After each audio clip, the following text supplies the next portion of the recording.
Hey, I've got the next part. This is part 3 of the Book of Forest, and they're all on my YouTube channel, and each part refers to information from what came before, so if something doesn't make sense to you, you might need to go look up the previous video. So, he says, the beings in Alfheim can be called by many names: angels, elves, light beings, souls, spirit guides, etc. The name doesn't matter as much as the concept. I will go with soul for now, but I might use other words here and there when it's easier for you to follow. Before you were born into a human body on Earth, you lived here in Alfheim. You've been here zillions of times.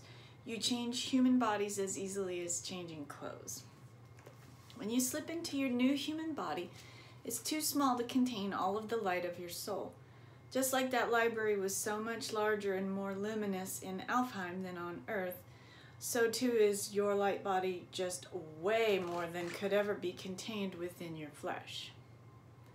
So the Earth human is walking around on Earth looking small, but the view of that person from here in Alfheim is that they are quite large and comprised of many threads of light connecting them to people and places and books and ideas and all sorts of things.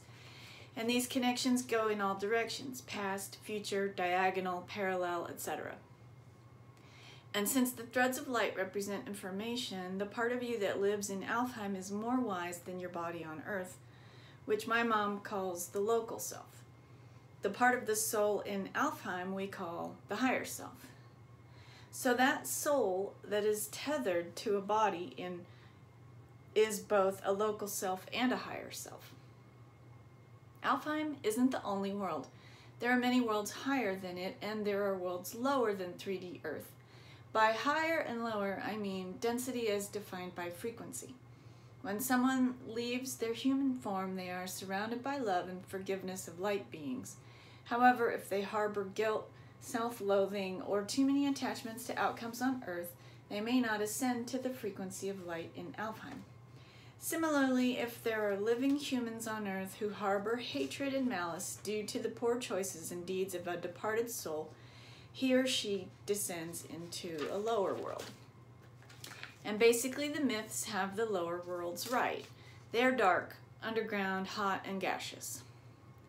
Just like Alfheim is overlaid within the Earth's atmosphere, the underworlds are contained within the Earth's crust. It's all happening right here in one big system. The worlds higher than Alfheim have beings even more pure of light and intention. These can be called archangels, gods, goddesses, ascended masters, creators, etc. Yet there is an ultimate creative force even higher than these. The closer you get to God, the ultimate highest creative force, the less there are distinctions. You can think of the distribution of souls like a pyramid. The number of souls in the lowest underworld is the greatest of all levels, and then at the very top is the ultimate God. The human world is somewhere in the middle. I have been to the world above Alfheim, but I choose not to stay there, as I would become less and less recognizable as Forest, and this is not agreeable with my contract.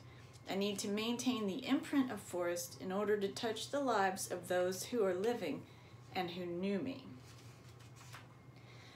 I was a really silly and outgoing character. I met a good many people. We lived in a small town, but every summer I went away for some type of adventure.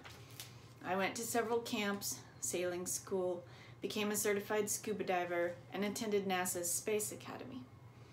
At Space Academy, I spent time getting close to several kids from China and the US and one from Canada. These international connections were quite crucial to upcoming aspects of my mission, and that is why I departed my body only 10 days after graduating from Space Academy.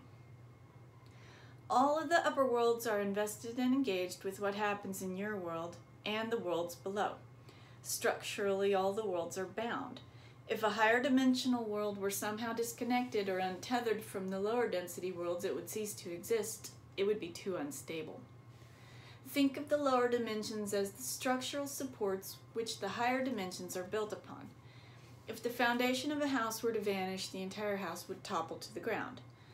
But our care for the entirety of creation is so much more than a selfish self-preservation. The higher worlds act as caretakers and creators for the lower worlds because we see them with love. The way good parents love their children unconditionally. My role in Alfheim is to attend to a group of living humans, both their local selves and their higher selves. Here's an example. My friend Shavar from Canada, his local self is in school in Canada. His higher self is here with me in Alfheim. We are equals in all things with the exception that at present I don't have a physical body. Each soul has a soul contract and one or more assignments or missions. We have a variety of teams which are assembled for each mission. My mission involving Shavar has nothing to do with my mission involving my mother, for example, so they are on different teams.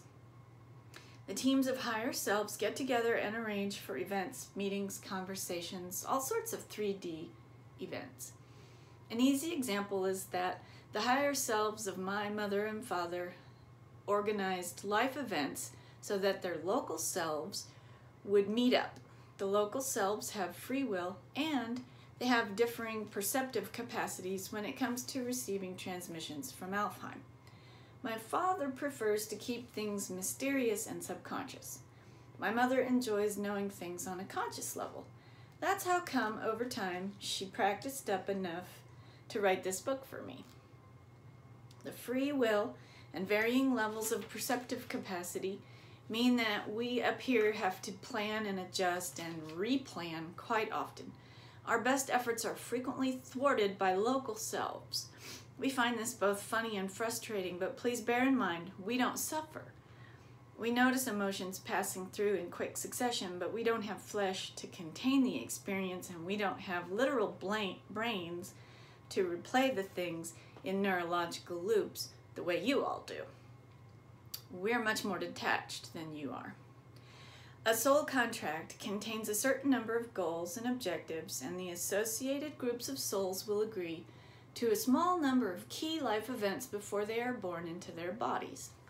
These key life events are the sort which are very nearly 100% guaranteed to occur. My death, for example, it was 99.9% certain and we all agreed to it. What remained in the last 0.1% was the moment of choice in which the light beings showed me a life as a quadriplegic. I obviously didn't want that. Even my loved ones have said in the weeks after my death that they understood and would have preferred to see me go than have lived a broken life in a broken body. Now here I must say that it is in some soul contracts to survive and live on with incredible pain or disability.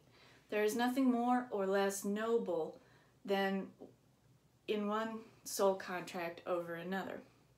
Some have contracted to heal themselves of fairly serious ailments. Some have contracted to die from those same ailments, either gracefully or not. These various experiences offer the earth humans ample opportunities to learn and grow. If there was one overarching objective that our Creator has for all of the local selves living on earth, it would be to learn to love one another and one's circumstances. All of the major world religions teach this in some version. It takes a good deal of work to love everyone in every circumstance unconditionally. Along the way, you must each find some form of acceptance. But my primary goal here with this text is not to be spiritually illuminating, at least not overtly so. My goal with this text is more about documenting the structures and connections of this complex of multiple worlds. Again, I'm more interested in the scientific view. I can tell you my mother finds this a bit disappointing because she loves the spirituality stuff. But that's where we diverge, and this is my book and not hers. Okay, that's all for now. I plan to post more in the next several days. Thanks for hanging out, and see you soon.